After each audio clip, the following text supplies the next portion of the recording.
നമ്മൾ അതിതീവ്രമായി ആഗ്രഹിക്കുന്ന കാര്യങ്ങൾ ചിലപ്പോൾ വളരെ എളുപ്പത്തിൽ നമ്മുടെ ജീവിതത്തിലേക്ക് കടന്നുവരികയും എന്നാൽ മറ്റു ചിലപ്പോൾ നമ്മൾ എത്രത്തോളം കഷ്ടപ്പെട്ടാലും ആ ആഗ്രഹം നമ്മളിൽ നിന്നും അകന്നു പോവുകയും ചെയ്യുന്നത് എന്തുകൊണ്ടാണെന്ന് നിങ്ങൾ എപ്പോഴെങ്കിലും ചിന്തിച്ചിട്ടുണ്ടോ?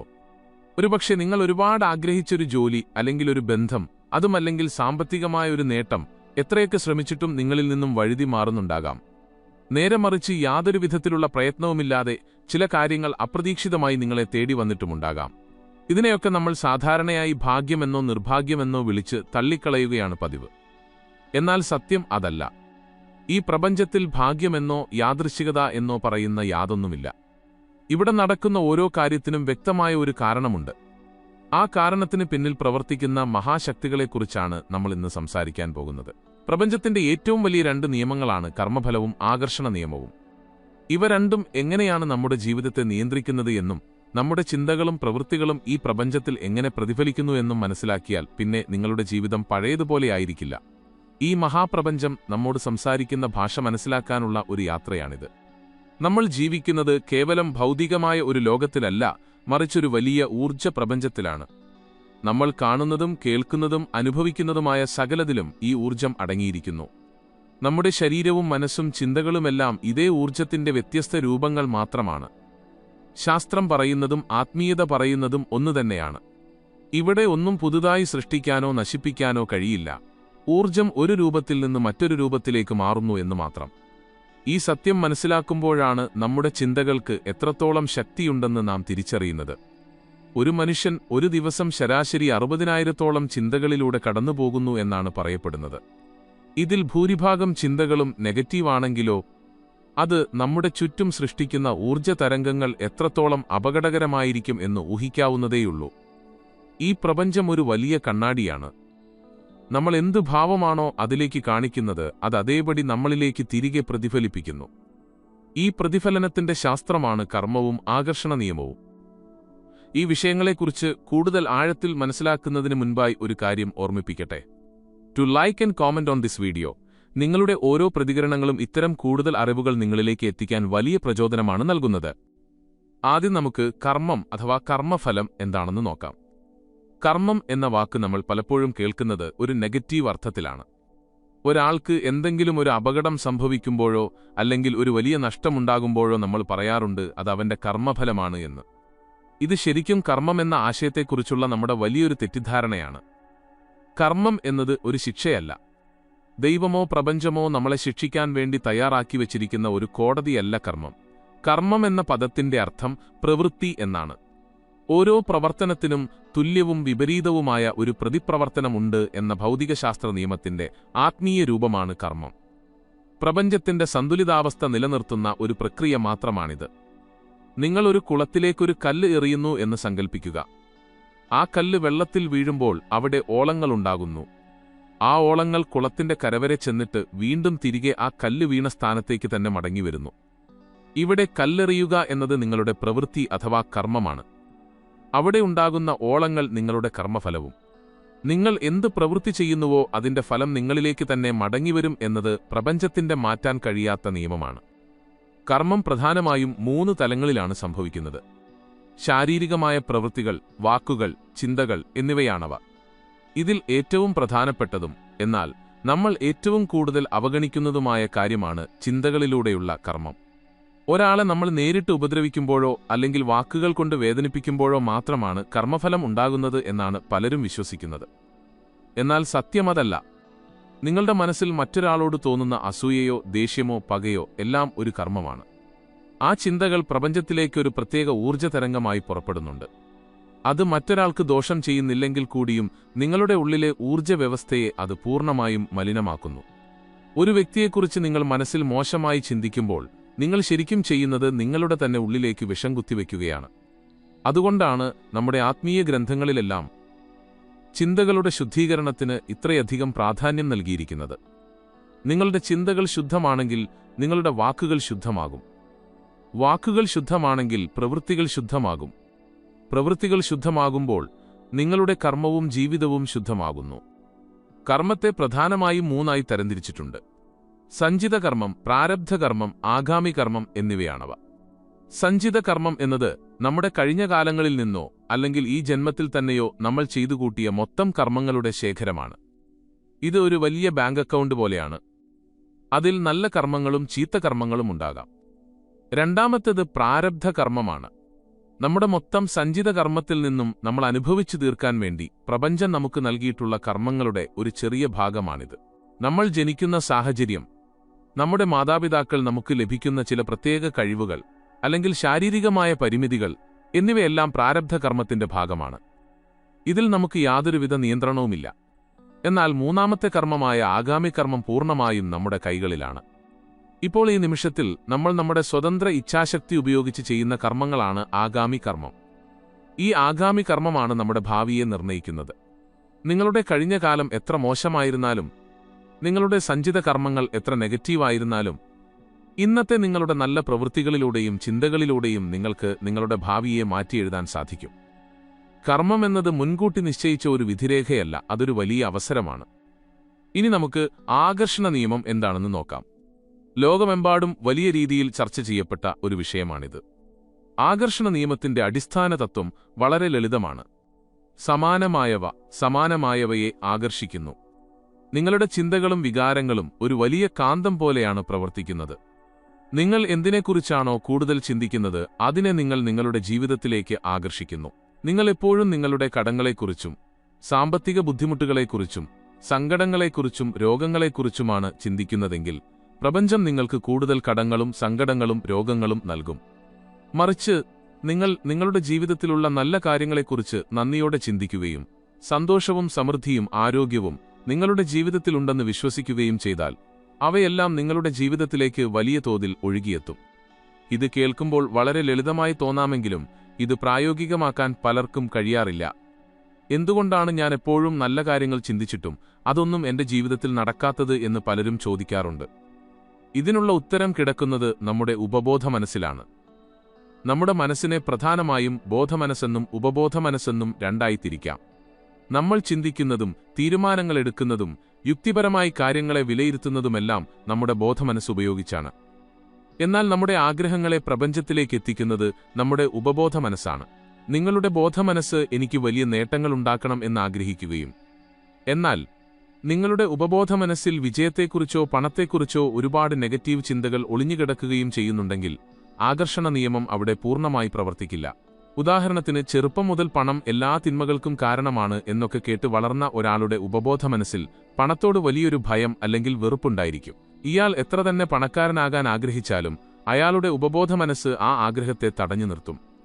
കാരണം ആകർഷണ നിയമം പ്രവർത്തിക്കുന്നത് നിങ്ങളുടെ വെറും വാക്കുകളിലൂടെയല്ല, നിങ്ങളുടെ ആഴത്തിലുള്ള വികാരങ്ങളിലൂടെയാണ്. നിങ്ങളുടെ ഉപബോധ മനസ്സിലെ വികാരങ്ങൾ എന്താണോ അതാണ് പ്രപഞ്ചം സ്വീകരിക്കുന്നത്. ഇവിടെയാണ് ആകർഷണ നിയമവും കർമ്മഫലവും തമ്മിലുള്ള ബന്ധം നമ്മൾ കൃത്യമായി മനസ്സിലാക്കേണ്ടത്. ഇവ രണ്ടും കേൾക്കുമ്പോൾ വ്യത്യസ്തമായി തോന്നാമെങ്കിലും ഒരർത്ഥത്തിൽ ഇവ രണ്ടും ഒന്നുതന്നെയാണ്. കർമ്മം നിങ്ങളുടെ പ്രവൃത്തികളിലൂടെയാണ് മാറ്റങ്ങൾ വരുത്തുന്നതെങ്കിൽ ആകർഷണ നിയമം നിങ്ങളുടെ ചിന്തകളിലൂടെ മാറ്റങ്ങൾ വരുത്തുന്നു. നിങ്ങളുടെ ചിന്തകളാണ് നിങ്ങളുടെ പ്രവൃത്തികൾക്ക് അടിസ്ഥാനം. അതുകൊണ്ടുതന്നെ നിങ്ങളുടെ ചിന്തകൾ എന്ന് പറയുന്നതും ഒരു തരത്തിൽ കർമ്മം തന്നെയാണ്. ഒരുപാട് പേർ ആകർഷണ നിയമം പരിശീലിക്കാൻ തുടങ്ങുകയും കുറച്ചു കഴിയുമ്പോൾ യാതൊരു ഫലവും ലഭിക്കാതെ അത് ഉപേക്ഷിച്ചു പോവുകയും ചെയ്യാറുണ്ട്. ഇതിന് പ്രധാന കാരണം അവരുടെ കർമ്മത്തിലുള്ള തടസ്സങ്ങളാണ്.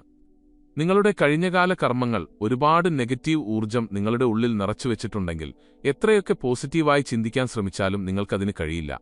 നിങ്ങളുടെ കർമ്മം നിങ്ങളുടെ ചിന്തകളെ സ്വാധീനിക്കുകയും നിങ്ങളുടെ ചിന്തകൾ ആകർഷണ നിയമത്തിലൂടെ കൂടുതൽ നെഗറ്റീവ് അനുഭവങ്ങളെ നിങ്ങളുടെ ജീവിതത്തിലേക്ക് കൊണ്ടുവരികയും ചെയ്യും. ഇതൊരു വലിയ വിഷമവൃത്തമാണ്. ഇതിൽ നിന്ന് പുറത്തു കടക്കണമെങ്കിൽ ആദ്യം നമ്മൾ നമ്മുടെ കർമ്മങ്ങളെ പൂർണ്ണമായും ശുദ്ധീകരിക്കണം. എങ്ങനെയാണ് നമ്മുടെ കർമ്മങ്ങളെ ശുദ്ധീകരിക്കുക എന്നത് വളരെ പ്രധാനപ്പെട്ട ഒരു ചോദ്യമാണ്. ഇതിനുള്ള ഏറ്റവും വലിയ ഔഷധം അവബോധമാണ്. നമ്മൾ ചെയ്യുന്ന ഓരോ കാര്യങ്ങളെക്കുറിച്ചും നമുക്ക് തികഞ്ഞ ബോധമുണ്ടായിരിക്കണം. നമ്മുടെ ചിന്തകളെ നമ്മൾ തന്നെ നിരന്തരം നിരീക്ഷിക്കണം. അനാവശ്യമായ ദേഷ്യം, അസൂയ, പക, വെറുപ്പ് തുടങ്ങിയ വികാരങ്ങൾ നമ്മുടെ ഉള്ളിൽ ഉയർന്നുവരുമ്പോൾ അതിനെ കൃത്യമായി തിരിച്ചറിയുകയും അതിനെ ഇല്ലാതാക്കുകയും വേണം. മറ്റൊരു പ്രധാനപ്പെട്ട കാര്യം ക്ഷമിക്കുക എന്നതാണ്. മറ്റുള്ളവരോട് ക്ഷമിക്കുക, അതുപോലെ തന്നെ നമ്മളോട് തന്നെയും ക്ഷമിക്കുക. നമ്മളെ ദ്രോഹിച്ചവരോട് ക്ഷമിക്കാൻ പലപ്പോഴും നമുക്ക് കഴിയാറില്ല. എന്നാൽ അവരോടുള്ള പക മനസ്സിൽ കൊണ്ടു നടക്കുമ്പോൾ നമ്മൾ ശരിക്കും ദ്രോഹിക്കുന്നത് നമ്മളെ തന്നെയാണ്. ആ പക ഒരു വലിയ നെഗറ്റീവ് കർമ്മമായി നമ്മുടെ ഉള്ളിൽ കിടക്കുകയും നമ്മുടെ ആകർഷണ ശക്തിയെ അത് മുഴുവനായും നശിപ്പിക്കുകയും ചെയ്യുന്നു. നമ്മളൊരാളോട് ക്ഷമിക്കുമ്പോൾ നമ്മൾ അവരെ വെറുതെ വിടുകയല്ല, മറിച്ച് നമ്മുടെ ഉള്ളിലെ ഒരു വലിയ ഭാരത്തെയാണ് നമ്മൾ ഇറക്കിവെക്കുന്നത്. അതോടെ നമ്മുടെ ഊർജം അതിവേഗം ശുദ്ധമാകുകയും നമ്മുടെ ആകർഷണ നിയമം കൂടുതൽ ശക്തി പ്രാപിക്കുകയും ചെയ്യുന്നു. കർമ്മവും ആകർഷണ നിയമവും ഒരുമിച്ച് പ്രവർത്തിക്കുമ്പോഴാണ് നമ്മുടെ ജീവിതത്തിൽ ശരിക്കും അത്ഭുതങ്ങൾ സംഭവിക്കുന്നത്. നിങ്ങളൊരു കാര്യം അതിതീവ്രമായി ആഗ്രഹിക്കുന്നു എന്ന് കരുതുക. ആകർഷണ നിയമപ്രകാരം നിങ്ങൾ ആ കാര്യത്തെക്കുറിച്ച് എപ്പോഴും പോസിറ്റീവായി ചിന്തിക്കുകയും അത് നിങ്ങളുടെ ജീവിതത്തിൽ ലഭിച്ചുകഴിഞ്ഞു എന്ന് വിശ്വസിച്ച് സന്തോഷിക്കുകയും ചെയ്യുന്നു. എന്നാൽ അവിടെ നിങ്ങളുടെ പണി തീരുന്നില്ല. വെറുതെ ഒരു മുറിയിൽ അടച്ചിരുന്ന് ആഗ്രഹിച്ചതുകൊണ്ട് മാത്രം ഒരു കാര്യവും നിങ്ങളുടെ മുന്നിൽ ആകാശത്തു നിന്നും പൊട്ടിവീഴാൻ പോകുന്നില്ല. അവിടെയാണ് കർമ്മത്തിന്റെ യഥാർത്ഥ പ്രസക്തി. നിങ്ങളുടെ ആഗ്രഹത്തിലേക്ക് നിങ്ങളെ കൃത്യമായി എത്തിക്കുന്ന പ്രവൃത്തികൾ നിങ്ങൾ ചെയ്യണം. ഒരു പുതിയ ജോലി വേണമെന്ന് നിങ്ങൾ ആഗ്രഹിക്കുന്നുവെങ്കിൽ അത് ലഭിക്കുമെന്ന് വിശ്വസിക്കുന്നതിനോടൊപ്പം തന്നെ അതിനുവേണ്ടിയുള്ള പഠനവും തയ്യാറെടുപ്പുകളും നിങ്ങൾ കൃത്യമായി നടത്തണം. ഇതാണ് നിങ്ങളുടെ കർമ്മം. ആകർഷണ നിയമം എന്നത് നിങ്ങളുടെ ലക്ഷ്യത്തിലേക്കുള്ള വഴികളെ തുറന്നിടുകയും അവിടുത്തെ സാഹചര്യങ്ങളെ നിങ്ങൾക്ക് തികച്ചും അനുകൂലമാക്കി മാറ്റുകയും ചെയ്യുന്നു. എന്നാൽ ആ തുറന്ന വഴിയിലൂടെ നടക്കേണ്ടത് നിങ്ങളുടെ കർമ്മമാണ്. ചിന്തകൾ കൊണ്ടും പ്രവൃത്തികൾ കൊണ്ടും നിങ്ങൾ ഒരേ സമയം ഈ പ്രപഞ്ചത്തോട് സംസാരിക്കുമ്പോഴാണ് നിങ്ങളുടെ ആഗ്രഹങ്ങൾ വേഗത്തിൽ പൂർത്തീകരിക്കപ്പെടുന്നത്. മറ്റൊരു രസകരമായ കാര്യമെന്തെന്നാൽ നമ്മൾ മറ്റുള്ളവർക്ക് വേണ്ടി എന്തു ചെയ്യുന്നുവോ അതാണ് നമുക്ക് 10 മടങ്ങായി തിരികെ ലഭിക്കുന്നത് എന്നതാണ്. ഇതാണ് കർമ്മത്തിന്റെയും ആകർഷണ നിയമത്തിന്റെയും ഏറ്റവും ശക്തമായ വശം. നിങ്ങൾക്ക് കൂടുതൽ സ്നേഹം വേണമെന്ന ആഗ്രഹമുണ്ടെങ്കിൽ ആദ്യം നിങ്ങൾ നിരുപാധികം മറ്റുള്ളവർക്ക് സ്നേഹം കൊടുക്കുക. നിങ്ങൾക്ക് സാമ്പത്തികമായ അഭിവൃദ്ധി വേണമെന്നുണ്ടെങ്കിൽ ഉള്ളതിൽ നിന്ന് ഒരു ചെറിയ പങ്കെങ്കിലും ഇല്ലാത്തവർക്ക് കൊടുക്കാൻ പഠിക്കുക. മറ്റുള്ളവരെ സഹായിക്കുമ്പോൾ നിങ്ങളുടെ ഉള്ളിലുണ്ടാകുന്ന ആ ഒരു സന്തോഷവും സംതൃപ്തിയുമാണ് ലോകത്തിലെ ഏറ്റവും ഉയർന്ന ഊർജ്ജതരംഗം. ആ ഉയർന്ന ഊർജ്ജനിലയിൽ നിൽക്കുമ്പോൾ നിങ്ങൾ ആഗ്രഹിക്കുന്നതെന്തും വളരെ വേഗത്തിൽ നിങ്ങളുടെ ജീവിതത്തിലേക്ക് ആകർഷിക്കപ്പെടും. കൊടുക്കുന്ന കൈകൾക്ക് പ്രപഞ്ചം വാരിക്കോരി നൽകും എന്നത് മാറ്റമില്ലാത്ത ഒരു ആത്മീയ സത്യമാണ്. സ്വാർത്ഥതയോടെ നമ്മൾ ഓരോ കാര്യങ്ങളെ സമീപിക്കുമ്പോൾ നമ്മുടെ ഊർജ്ജനില താഴേക്ക് പോവുകയും നമ്മൾ പുതിയ നെഗറ്റീവ് കർമ്മങ്ങൾ സൃഷ്ടിക്കുകയും ചെയ്യുന്നു. അതിനാൽ നമ്മുടെ ഓരോ പ്രവൃത്തിയും മറ്റുള്ളവർക്കു കൂടി ഗുണകരമാകുന്ന രീതിയിൽ ആക്കി മാറ്റാൻ നമ്മൾ എപ്പോഴും ശ്രമിക്കണം. നമ്മുടെ ചിന്തകളും പ്രവൃത്തികളും പ്രപഞ്ചത്തിൽ എങ്ങനെ പ്രതിഫലിക്കുന്നു എന്നതിന് ഏറ്റവും വലിയ ഉദാഹരണം നമ്മുടെ പ്രകൃതി തന്നെയാണ്. ഒരു മരത്തിൽ നിന്നും നമ്മളൊരു വിത്ത് മണ്ണിൽ പാകുമ്പോൾ ആ വിത്തിൽ ഒരു വലിയ മരമാകാനുള്ള എല്ലാ സാധ്യതകളും ഒളിഞ്ഞിരിപ്പുണ്ട്. എന്നാൽ അത് വെറുതെ അവിടെ ഇരുന്നാൽ മാത്രം മരമാകില്ല. അതിന് കൃത്യമായ സൂര്യപ്രകാശവും വെള്ളവും മണ്ണിലെ വളവും ആവശ്യമാണ്. ആ വിത്ത് നിങ്ങളുടെ ആഗ്രഹമാണെന്ന് കരുതുക. നിങ്ങൾ അതിന് നൽകുന്ന വെള്ളവും വളവുമാണ് നിങ്ങളുടെ ചിന്തകളും നിങ്ങളുടെ പ്രവൃത്തികളും. നിങ്ങൾ എത്രത്തോളം പോസിറ്റീവായി ചിന്തിക്കുന്നുവോ അത്രത്തോളം ആ വിത്ത് കരുത്തോടെ വളരും. ആകർഷണ നിയമം എന്ന് പറയുന്നത് ഒരു മാന്ത്രിക വിദ്യയല്ല. അത് പ്രപഞ്ചത്തിന്റെ വളരെ സ്വാഭാവികമായ ഒരു നിയമമാണ്. ഭൂമിയിൽ ഗുരുത്വാകർഷണ നിയമം എങ്ങനെയാണോ പ്രവർത്തിക്കുന്നത് അതുപോലെ തന്നെയാണ് ഈ പ്രപഞ്ചത്തിൽ ആകർഷണ നിയമവും പ്രവർത്തിക്കുന്നത്. നിങ്ങളത് വിശ്വസിച്ചാലും ഇല്ലെങ്കിലും അത് നിങ്ങളുടെ ജീവിതത്തിൽ പ്രവർത്തിച്ചുകൊണ്ടേയിരിക്കും. നിങ്ങൾ അറിയാതെ തന്നെ നിങ്ങൾ പല കാര്യങ്ങളും നിങ്ങളുടെ ജീവിതത്തിലേക്ക് ആകർഷിക്കുന്നുണ്ട്. ഇന്നത്തെ നിങ്ങളുടെ ജീവിതം എന്നത് നിങ്ങളുടെ ഇന്നലകളിലെ ചിന്തകളുടെയും പ്രവൃത്തികളുടെയും ആകത്തുകയാണ്. അതിനാൽ നിങ്ങൾക്ക് നിങ്ങളുടെ നാളെയെ മാറ്റണമെന്നുണ്ടെങ്കിൽ നിങ്ങളുടെ ഇന്നത്തെ ചിന്തകളെയും പ്രവൃത്തികളെയും നിങ്ങൾ തീർച്ചയായും ബോധപൂർവം മാറ്റിയെടുക്കേണ്ടതുണ്ട്. ഈ ബോധപൂർവമായ മാറ്റം തുടങ്ങേണ്ടത് നമ്മുടെ പ്രഭാതങ്ങളിൽ നിന്നാണ്. രാവിലെ ഉണർന്നെഴുന്നേൽക്കുന്ന നിമിഷം നമ്മുടെ ഉപബോധ മനസ്സ് ഏറ്റവും സജീവമായിരിക്കുന്ന സമയമാണ്. ആ സമയത്ത് നമ്മൾ മനസ്സിലേക്ക് കൊടുക്കുന്ന ചിന്തകൾക്ക് അതിഭയങ്കരമായ ശക്തിയുണ്ട്. ഒരു പുതിയ ദിവസത്തിലേക്ക് കടക്കുമ്പോൾ നിങ്ങളുടെ ജീവിതത്തിലുള്ള എല്ലാ നല്ല കാര്യങ്ങളെക്കുറിച്ചും നന്ദി പറയുക. നന്ദി എന്നത് ആകർഷണ നിയമത്തിലെ ഏറ്റവും വലിയ താക്കോലാണ്. നമ്മൾ നന്ദിയുള്ളവരായിരിക്കുമ്പോൾ നമ്മുടെ ഉള്ളിൽ ഒരു കുറവുമില്ലെന്നും എല്ലാം പൂർണ്ണമാണെന്നുമുള്ള ഒരു സന്ദേശമാണ് നമ്മൾ പ്രപഞ്ചത്തിന് നൽകുന്നത്. എനിക്കിതില്ല എന്ന പരാതികൾക്ക് പകരം എനിക്കിതെല്ലാം തന്നതിന് പ്രപഞ്ചമേ നിനക്ക് വലിയ നന്ദി എന്ന് പറയുമ്പോൾ നമ്മുടെ ഊർജ്ജം പൂർണ്ണമായും മാറുന്നു. ആ ഉയർന്ന നിലയിൽ നിന്നുകൊണ്ട് നിങ്ങളുടെ ദിവസത്തെ നേരിടുമ്പോൾ നിങ്ങൾ കണ്ടുമുട്ടുന്ന ആളുകൾ നിങ്ങൾക്കുണ്ടാകുന്ന അനുഭവങ്ങളെല്ലാം വളരെ പോസിറ്റീവായി മാറും. അങ്ങനെ ഓരോ ദിവസവും നിങ്ങൾ പോസിറ്റീവ് കർമ്മങ്ങൾ സൃഷ്ടിക്കുകയും നിങ്ങളുടെ ആഗ്രഹങ്ങളെ നിങ്ങളിലേക്ക് കൂടുതൽ അടുപ്പിക്കുകയും ചെയ്യും. ഇതുകൂടാതെ ധ്യാനം ശീലമാക്കുന്നത് വളരെ നല്ലതാണ്. നമ്മുടെ മനസ്സെപ്പോഴും ഭൂതകാലത്തിന്റെ സങ്കടങ്ങളിലോ ഭാവികാലത്തിന്റെ ആശങ്കകളിലോ ആണ് ജീവിക്കുന്നത്. ധ്യാനം നമ്മെ ഈ നിമിഷത്തിലേക്ക് വർത്തമാനകാലത്തിലേക്ക് കൊണ്ടുവരുന്നു. വർത്തമാനകാലത്തിൽ ജീവിക്കുന്ന ഒരു വ്യക്തിക്ക് മാത്രമേ ശരിയായ രീതിയിൽ കർമ്മങ്ങൾ ചെയ്യാനും ആകർഷണ നിയമം അതിൻ്റേതായ രീതിയിൽ ഉപയോഗിക്കാനും സാധിക്കുകയുള്ളൂ. ധ്യാനിക്കുമ്പോൾ നമ്മുടെ ഉള്ളിലെ അനാവശ്യ ചിന്തകളെല്ലാം അടങ്ങുകയും മനസ്സ് ഒരു തെളിഞ്ഞ തടാകം പോലെ തികച്ചും ശാന്തമാകുകയും ചെയ്യുന്നു. ആ ശാന്തമായ മനസ്സിലേക്ക് നിങ്ങളൊരു ആഗ്രഹമിടുമ്പോൾ അത് വളരെ വേഗത്തിൽ പ്രപഞ്ചത്തിലേക്കെത്തുന്നു. നമ്മുടെ ഉള്ളിലെ നെഗറ്റീവ് തടസ്സങ്ങൾ മാറ്റാനും ധ്യാനം സഹായിക്കും. നമ്മുടെ ഊർജ്ജ കേന്ദ്രങ്ങൾ ശുദ്ധീകരിക്കപ്പെടുമ്പോൾ പ്രപഞ്ചവുമായുള്ള നമ്മുടെ ബന്ധം കൂടുതൽ ദൃഢമാകുന്നു. അപ്പോൾ കർമ്മവും ആകർഷണ നിയമവും യാതൊരു തടസ്സങ്ങളുമില്ലാതെ നമ്മുടെ ജീവിതത്തിൽ പ്രവർത്തിക്കാൻ തുടങ്ങും. കർമ്മത്തെക്കുറിച്ച് പറയുമ്പോൾ മറ്റൊരു കാര്യം കൂടി നമ്മൾ എപ്പോഴും ഓർക്കേണ്ടതുണ്ട്. നമ്മൾ പലപ്പോഴും മറ്റുള്ളവരുടെ കർമ്മത്തിൽ പോയി ഇടപെടാറുണ്ട്. ഒരാൾ ഒരു കഷ്ടപ്പാടിലൂടെ കടന്നുപോകുമ്പോൾ അവനെ സഹായിക്കുന്നത് നല്ലതാണ്.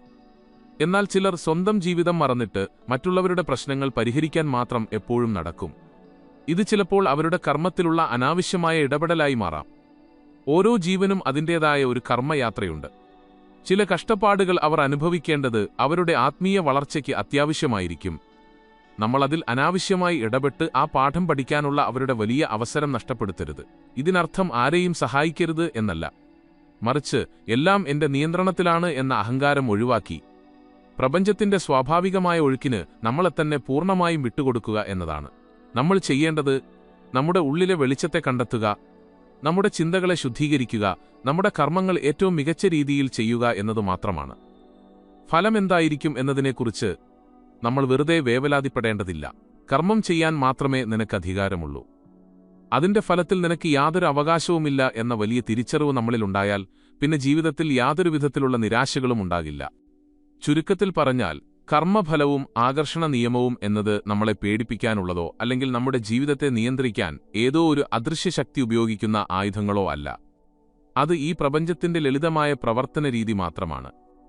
നിങ്ങളുടെ ചിന്തകൾ ഒരു വലിയ രൂപരേഖയാണ്. നിങ്ങളുടെ കർമ്മങ്ങൾ ആ രൂപരേഖ വെച്ച് പണിയുന്ന ഭംഗിയുള്ള കെട്ടിടവും. രൂപരേഖ മോശമാണെങ്കിൽ കെട്ടിടം ഒരിക്കലും നന്നാവില്ല. അതുപോലെ തന്നെ രൂപരേഖ എത്ര മനോഹരമാണെങ്കിലും പണി മോശമായാലും കെട്ടിടം തകർന്നു വീഴും. അതുകൊണ്ട് നിങ്ങളുടെ ചിന്തകളെയും നിങ്ങളുടെ പ്രവൃത്തികളെയും ഒരേപോലെ നിങ്ങൾ ശ്രദ്ധിക്കണം. അവ രണ്ടും പോസിറ്റീവായൊരു ദിശയിലേക്ക് തിരിച്ചുവിടുമ്പോൾ നിങ്ങളുടെ ജീവിതം അക്ഷരാർത്ഥത്തിൽ ഒരു മാന്ത്രിക ലോകമായി മാറും. നിങ്ങൾ ആഗ്രഹിക്കുന്നതെന്തും നിങ്ങളെ തേടിയെത്തും. സങ്കടങ്ങൾ മാറി സന്തോഷം വരും. സാമ്പത്തിക ബുദ്ധിമുട്ടുകൾ മാറി വലിയ സമൃദ്ധി വരും. തകർന്ന ബന്ധങ്ങൾ മാറി ആത്മാർത്ഥമായ സ്നേഹം വരും.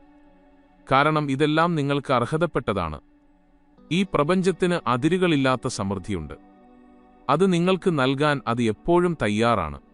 നിങ്ങൾ ചെയ്യേണ്ടത് ആ വലിയ സമൃദ്ധിയെ സ്വീകരിക്കാൻ പാകത്തിൽ നിങ്ങളുടെ മനസ്സിനെയും പ്രവൃത്തികളെയും ഒന്ന് പാകപ്പെടുത്തുക എന്നത് മാത്രമാണ്. അതുകൊണ്ട് ഇന്നു മുതൽ നിങ്ങളുടെ ചിന്തകളെ ഒന്ന് നിരീക്ഷിച്ചു തുടങ്ങുക. എന്തെങ്കിലും ഒരു നെഗറ്റീവ് ചിന്ത മനസ്സിലേക്ക് വരുമ്പോൾ അതിനെ അവിടെ വെച്ച് തന്നെ തിരിച്ചറിഞ്ഞു മാറ്റുക. നല്ലത് മാത്രം ചിന്തിക്കുക, നല്ലത് മാത്രം പറയുക, നല്ലത് മാത്രം ചെയ്യുക. നിങ്ങളുടെ ഓരോ ശ്വാസത്തിലും ഈ പ്രപഞ്ചത്തോടുള്ള നന്ദി എപ്പോഴും നിറഞ്ഞിരിക്കട്ടെ.